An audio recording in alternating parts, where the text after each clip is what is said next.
In some vehicles, the braking system in the front may differ from that in the rear. So today we learn about the workings and maintenance of drum brakes.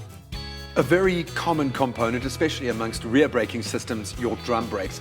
Now, to explain this system a little bit more in depth, our technical expert from Ferodo, Bertie, welcome back. How was my description there? Pretty spot on? Very, very close. It works very similar to a disc brake setup. We've got a slave cylinder that's actuated by the hydraulics that pushes out the linings, making contact with the drum assembly itself to slow down the vehicle and ultimately stop the vehicle. So I'm seeing a lot of regular components here from a normal braking system, but I have noticed that we've found in our explorations drum brakes often on the rear brakes of these smaller vehicles. Normally it's on entry-level vehicles where cost has definitely got an impact on the sale of the vehicle itself. It's very, very safe to use, and it's commonly used on buckies, trucks, trailers that carries a lot of load because it's a very efficient way of stopping a vehicle.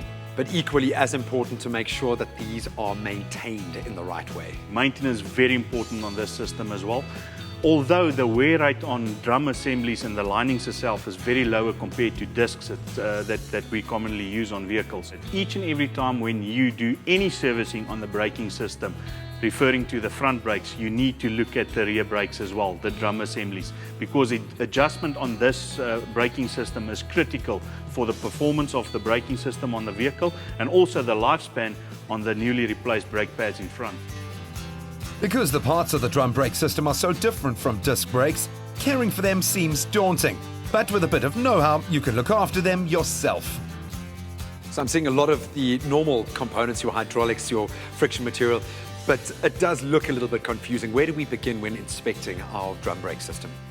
By looking at it, it does look a little bit more complex compared to disc brakes that you're used to, but you can actually do this at home if you don't need to rebond the shoes or replace the drums. The linings itself, you can purchase it from any spare shop, but the big thing is to remember those linings are actually manufactured to the original radiuses of the drum. Remember, we want the full contact of the lining onto the drum, and if that radius is not correct or corresponding to the drum itself, you've only got partial contact, leading to a result where you don't have efficient braking on the drum brake system itself.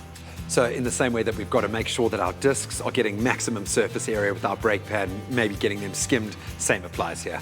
My biggest tip is if you're not comfortable working on any brake system or any work conducted on a vehicle, rather take it to a specialist. Yep, but it does help to be educated when you step into that workshop.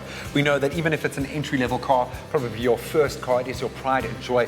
So make sure that it's maintained, not just the exterior and the look, but those vital working components like your drum or rear braking system.